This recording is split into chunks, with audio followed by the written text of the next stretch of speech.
Well, hey there, good morning. It is a little after sunrise here on the western coastline of Washington State in Olympic National Park. I am currently hiking down to a beach with a not particularly creative name.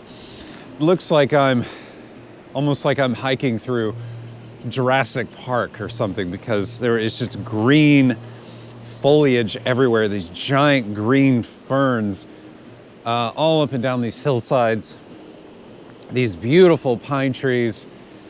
I just absolutely love the Pacific Northwest in summer on the coast. It's cool, a little windy, and there's just all this amazing driftwood and tide pools and interesting rock formations everywhere.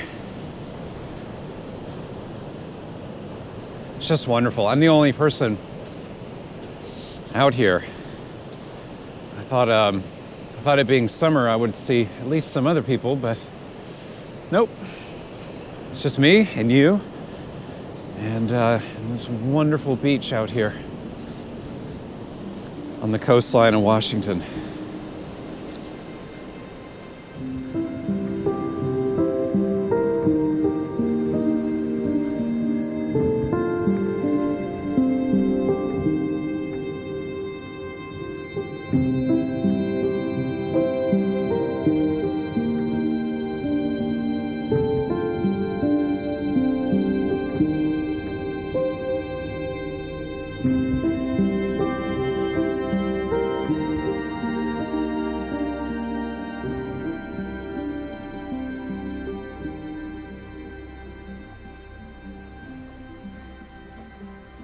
I've actually been shooting with a different camera on this trip, a different camera than the Canon EOS R5, which is my go-to camera. It's, you know, the camera that I pretty much use for everything.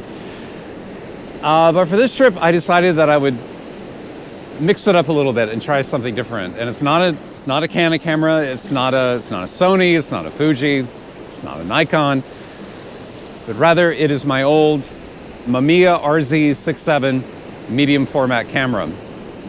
Now, the reason I decided to bring this, bulky, heavy camera with me all the way out here is because Kodak recently re-released Kodak Gold in the 120 film format, which is not something you see every day, right? Usually when you read a news headline, it's usually about some particular film stock dying, being discontinued, but in this case, it was reborn. The only thing is that I don't feel like cloudy, overcast skies is really the most appropriate. Kodak Gold really isn't, I don't know, I could be completely wrong. My hunch is that I don't think Kodak Gold 120, or Kodak Gold 200 rather, is, the most appropriate film for a day like this. Usually you want something a bit more high contrast, like a black and white film stock, like an Ilford or something like that. That would probably be more appropriate on a day like today, but it's what I got. So I have the Kodak Gold 200 in the Mamiya RZ67. And I'm going to give it a try. The other little issue that I have is that the lens that I have is a Mamiya 110 millimeters, which I think when converted to full frame is somewhere around like 50 millimeters. A good general purpose medium format lens, but for something like this, I don't know. I don't know if I don't know if it's the best for this, because it's going to require some distance. That focal length is going to be a bit long. So I'm going to have to back up a little bit. Sometimes that's just physically not possible. Hence the reason why wide angle really works for something like this. Wish I had a wide angle Mamiya RZ67 or Mamiya lens with me. If anyone has a recommendation, by the way, if anyone happens to own, say like a 24 or 35 millimeter equivalent, full frame equivalent, that they would recommend for an RZ67, please feel free to recommend. So I'm going to quit talking here, and I'm going to break out the camera and see what we can get.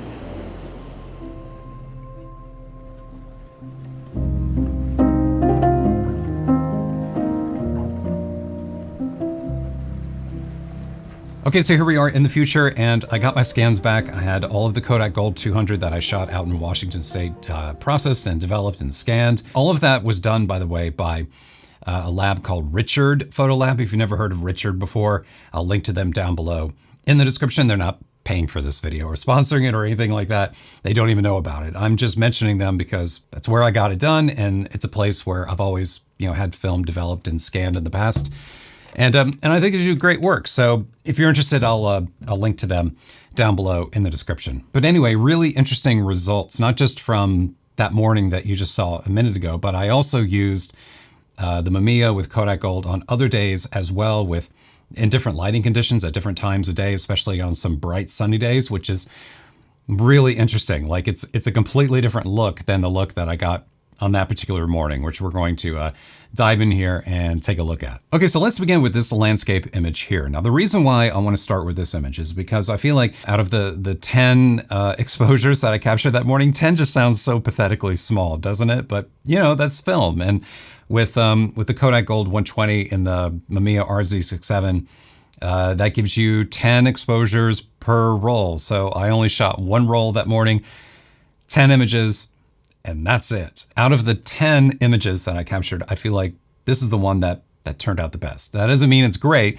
There are some compositional problems here. And actually, let me just quickly point out to you like what those are in case you're curious to know, and then we'll, get into Kodak Gold and start talking more about that. The main problem here with this shot is this, like this area right through here.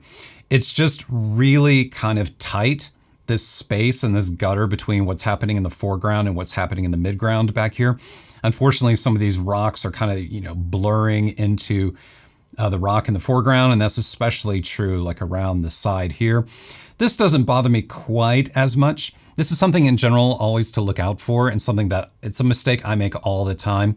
When you think about like tone on tone, when you have, something in the background that is more or less exactly the same as the thing in the foreground, when all that gets compressed into a 2D flat plane, unless there is like, unless you're shooting with a super shallow depth of field, which this has a fairly good depth of field, but to create some visual separation, but there's still just tonally kind of overlapping one another. Anyway, that isn't bothering me quite as much as this gap is here. And the thing that I wish that I had done is just lifted the camera just a little bit higher, because I wasn't shooting with a tripod. I was actually just kind of, looking down straight into it like this, raising and lowering the camera like this, and also trying to get used to the whole mirror thing or lack of a mirror, because what you see come through here is backwards. But anyway, it's that gap that kind of bothers me, and I wish, just wish the image was a little bit higher. Otherwise, I think the aspect ratio is great. I love shooting in this aspect ratio, this medium format aspect ratio.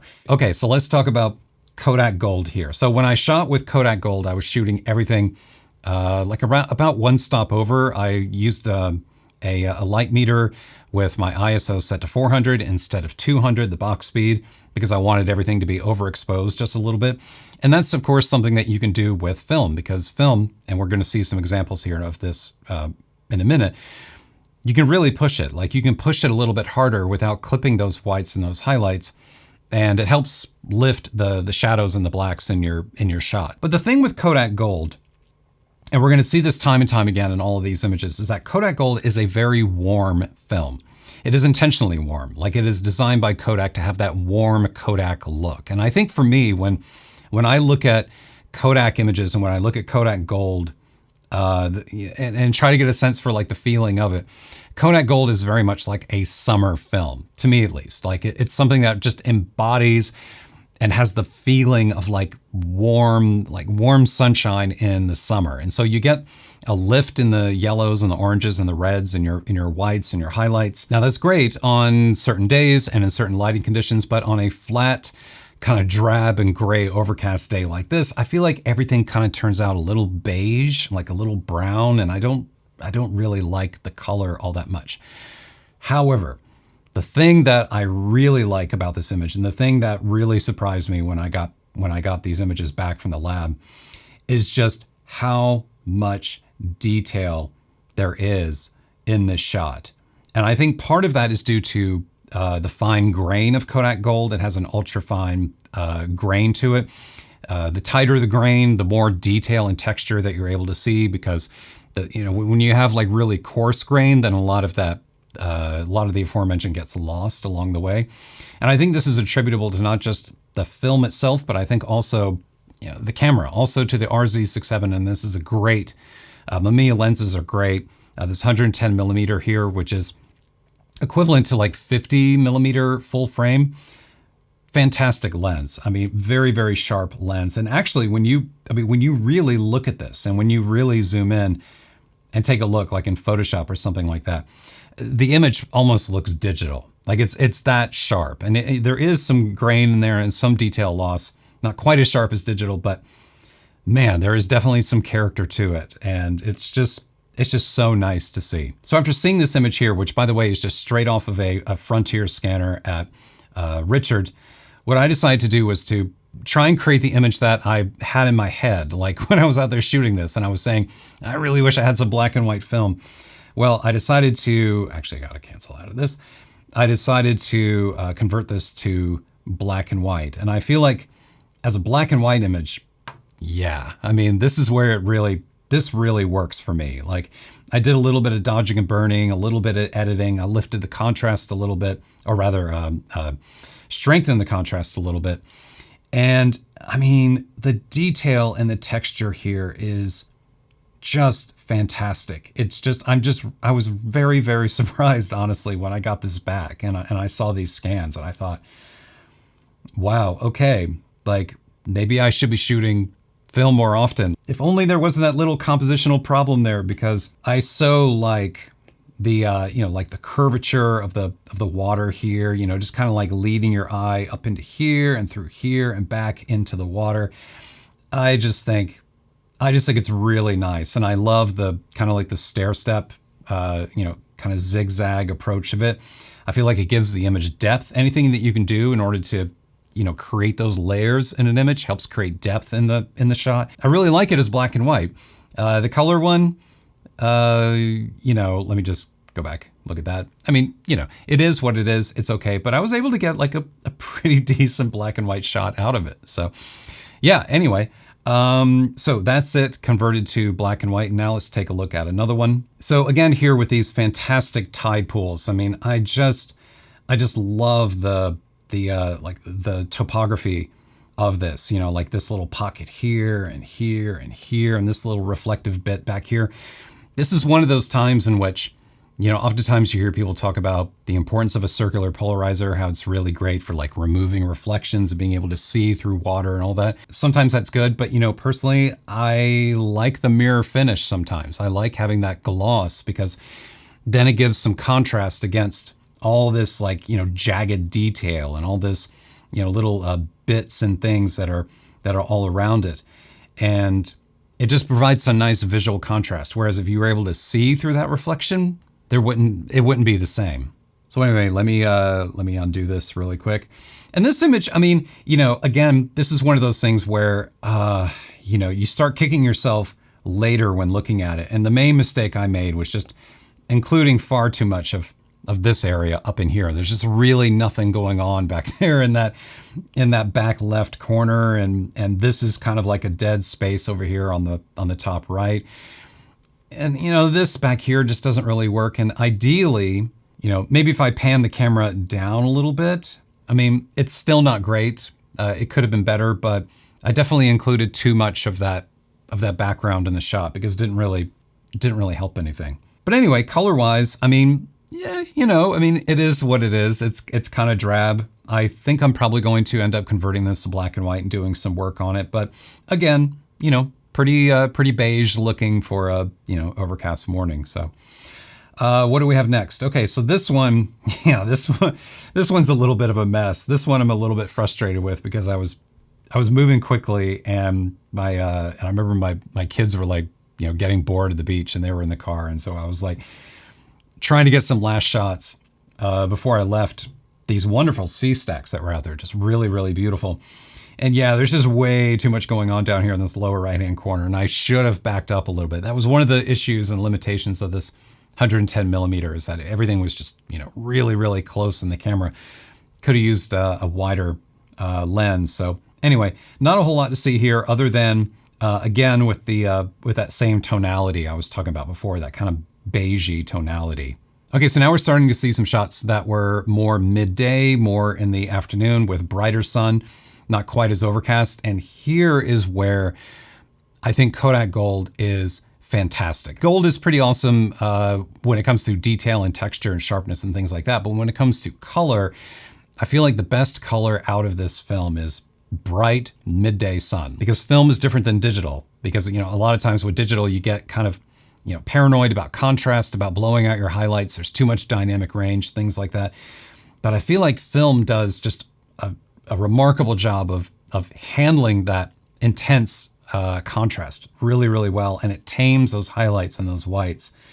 And really, really beautiful. The greens are just so dense and rich. I mean, normally, like if I were shooting this digitally, normally these greens would come back looking, you know, kind of almost like a light yellow, and I would have to go into Photoshop or Lightroom or whatever, and, you know, push that hue slider a little bit further towards blue in order to, you know, make the greens look a little more green and not quite as yellow. With a film shot like this, the greens are just like, yeah, I mean, like they are green. And Kodak Gold is a vivid, deep color, which is one of the hallmarks of film, which is one of the things that film is really good at.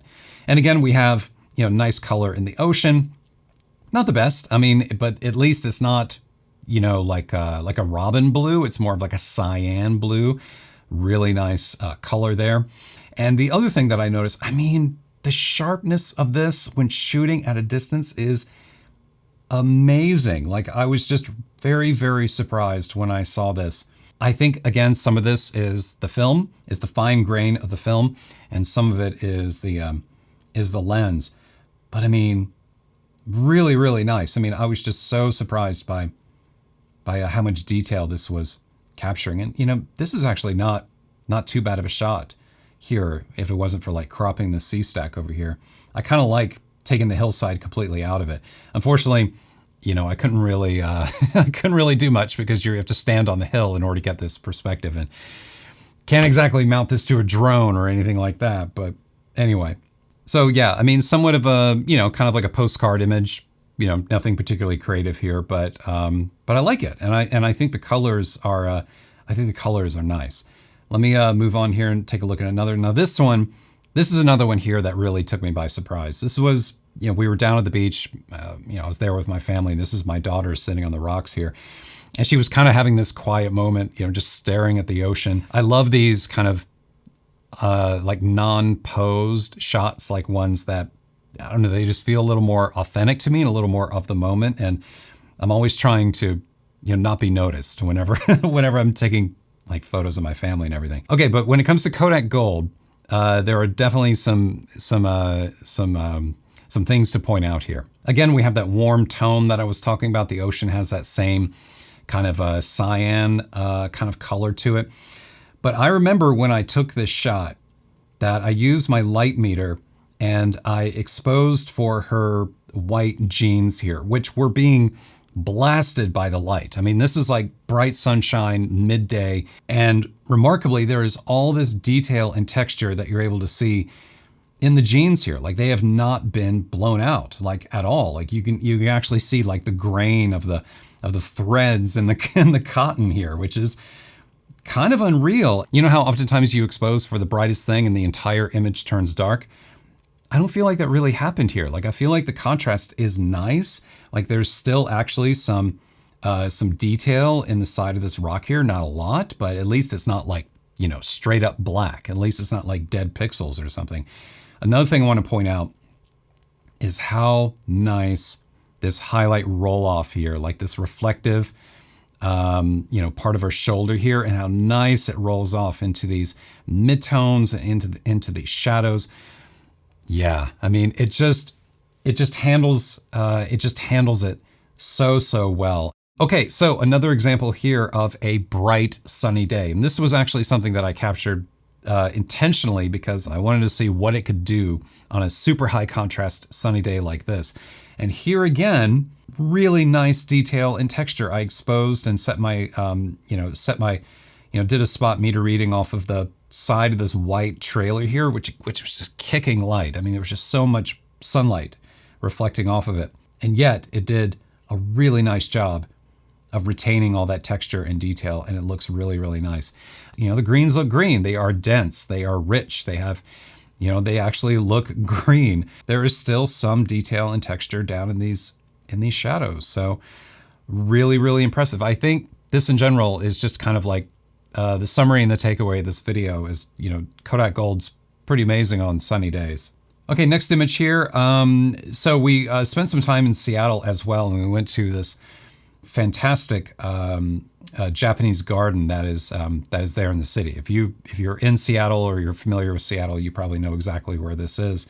Unfortunately, I didn't quite get the camera down as low as I should have. You know, I haven't shot film since like before quarantine. I mean, it's been a while since this poor camera has just been sitting neglected on a shelf for a while now. And Kodak Gold was a really good excuse to go out and shoot with it again. But yeah, here again, I mean, the greens are just so good. I mean, the greens are just really, really nice. Another shot from the same place, again with the greens. I can't shut up about the greens. I just love this hue of green. I think it's just really, really nice. Some other just kind of like random, images here. I don't know what it is about Seattle, but there seems to be like a fair amount of of architecture from the 1970s, like a lot of like 1970s and early 80s architecture. I need to do some research on this or something, but it seems like there was like a boom of construction around that time because there's just loads of like this modernist 70s architecture everywhere. And this is a church actually that I just happened to stumble across, and it was late in the day and not bad. I mean, it's all right, but I thought it'd be something interesting to photograph. And then also when I was looking around, I came across this sad little slide, just kind of like abandoned out in this field. I wish I'd backed up a little bit more just to give it a little more breathing room, a little more space, because I think it could have been a better image. But yeah, I mean, I was mostly just shooting test images here and just trying to get a sense for the film, and yeah, just wanted to see what it would look like.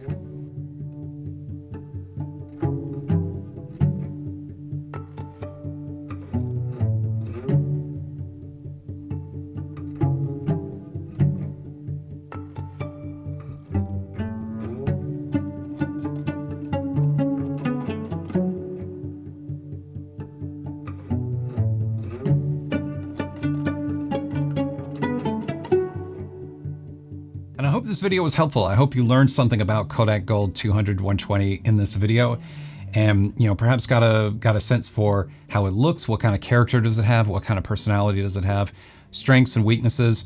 When it comes to the latter, overcast days, flat lighting, I don't feel like Kodak Gold is as good. It's not the optimal film for that type of light. Like, I would prefer something more contrasty, perhaps a black and white, perhaps even something more neutral, like a portrait. But when it comes to like a bright sunny day, like if that's what you're shooting in and you want to get some vivid colors, some nicely saturated colors, some dense color, and have a little bit of that Kodak warmth in your shot, and maybe just get something a little bit different from portrait, I think Kodak Gold would definitely be worth giving a shot. Historically, Kodak Gold has always been like a little more of like a pedestrian film, a little more of like your general consumer film, a little bit cheaper than a professional film. It's about 25% less than portrait, so you'll save a little bit of money and you'll get, a different look with it.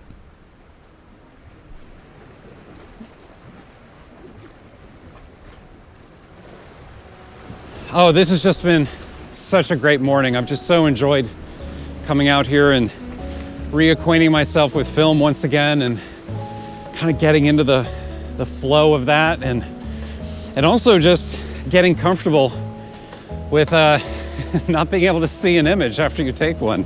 That I think is really the biggest thing. Setting exposure and using the camera mechanically isn't too big of a deal for me. That's not something that bothers me that much, but there is something about not being able to confirm after taking an image that you got it, right? That that the image that you got is going to be okay.